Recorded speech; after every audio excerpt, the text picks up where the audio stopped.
I have a secret. Most people don't know this about me. I am not American. I'm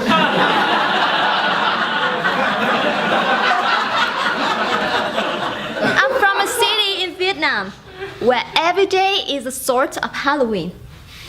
People can't recognize their friend on the street because everyone covers up everywhere, in order to just stay as white as possible. Many girls even go to the salon to make the skin whiter. It's kind of the untanning salon.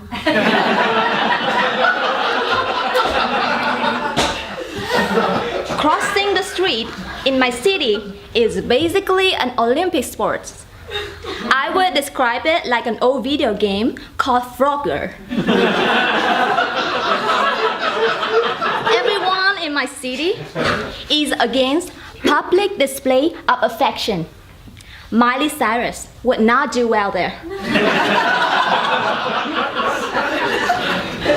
By the age of 4, I was known on local news and TV shows as a little lead singer. I was paid to sing and dance on stage. At the age of 8, before a big performance, I injured my foot while playing with friends in the park. I huddled up in a ball in the corner, waiting for my dad's permission to go to the performance. He pointed at my foot and said, "Look, singing wastes too much study time, wastes too much school time." My voice teacher called my mother many times. She has a rare talent that cannot be wasted. No matter how much she pleaded, my father said, "No way." Leaving my singing dreams behind left a huge hole in my heart. I cried every night before falling to sleep. Nobody knew that. I was just a little girl, and my father had all the power to decide my dreams. I missed the stage, my teachers, my friends. It was home. It was gone. Nothing could replace it. A year after, my dad said, "I want you to be healthy. You will play a sport. Tomorrow, you will go to a ping pong class."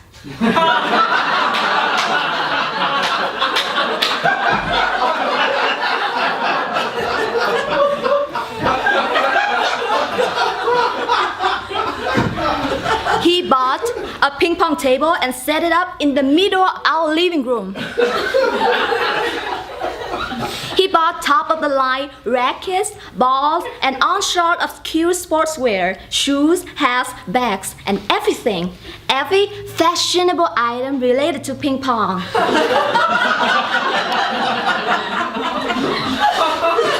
And because I was so into fashion, all that old paint, the singer stuff, it all went away.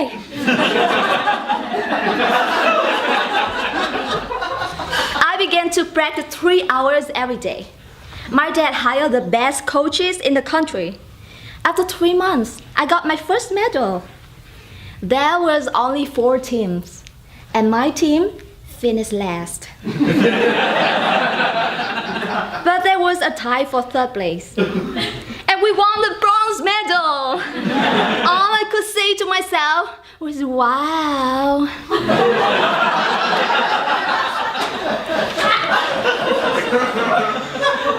My dad was the happiest person, and you know what that meant. New racket, new sport clothes, new shoe, new bags, new hats, new headband, new socks. All of them was the best quality. The ping pong stadium became my stage, and the audience once again was paying attention to me. I was a ping pong rock star. Woo, woo! Every time I scored, I ran around the table and yelled, "Yeah!"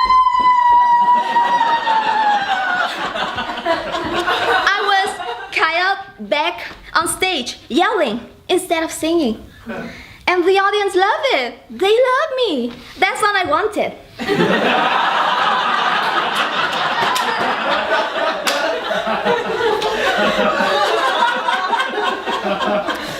But at night, lying on bed, a thought that keeps spinning around in my head was ping pong was the reason why I had to stop singing. I hated ping pong! Nothing could fill that hole in my heart where music used to be. At the age of 15, I was voted Miss Table Tennis at the National Championship. I was interviewed on television news. I got letters from admirers all over the country. I never sang one song, and yet I was popular. It briefly changed my mind about ping pong.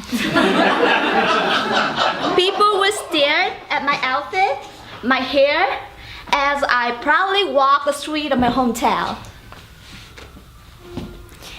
But one day, my mom took me to a hairdresser. When she was done, I opened my eyes, looked into the mirror. I screamed and ran home in tears. She cut my long hair. I look exactly like a boy. I couldn't stand looking into the mirror. My mom consoled me with a chocolate bar. Every month, the same thing. Same hairdresser. I call her Satan. Same chair, eyes closed, go home, and chocolate bar. My mom invested a lot in chocolate bars over the years. I've never asked her why she made me look like a boy, but I ate a lot of chocolate. My mom had the power to decide what I look like. When I turned 17, I talked to my mom about my dream of being back on stage. My mom has such a beautiful voice, and she was my first voice teacher. She couldn't follow her love when she was young. She could identify with the missing part in my heart. So, we decided to lie to my dad.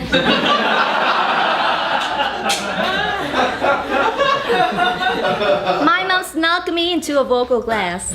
Every time I left home, my dad asked, "Where are you going?"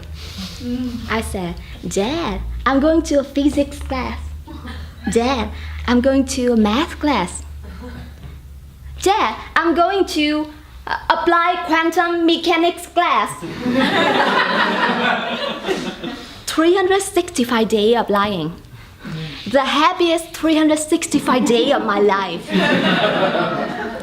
At the age of 18, I had to choose a major for university. Everyone in my family had a normal job. Dad was an engineer, Mom was an accountant, my brother was in finance, my sister was in foreign trade. I was the baby of the family, so everyone had advice for me. "I want you to be a doctor," Dad said. "I don't want to be a doctor. I will hate it. I want to go to the conservatory of music." I said. Dad said no. My sister said, "Dad, tell her to be a Chinese major." What? Ping pong athlete, doctor, Chinese majors. I was so confused. I was a timid young girl, so I did what they wanted. My family had the power. I applied to the conservatory of music anyway.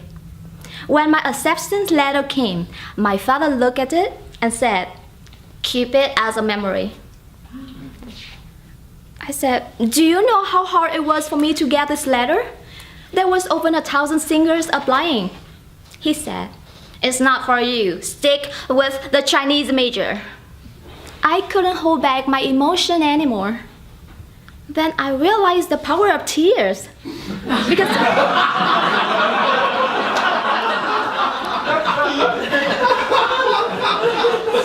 Because my dad finally agreed to let me go.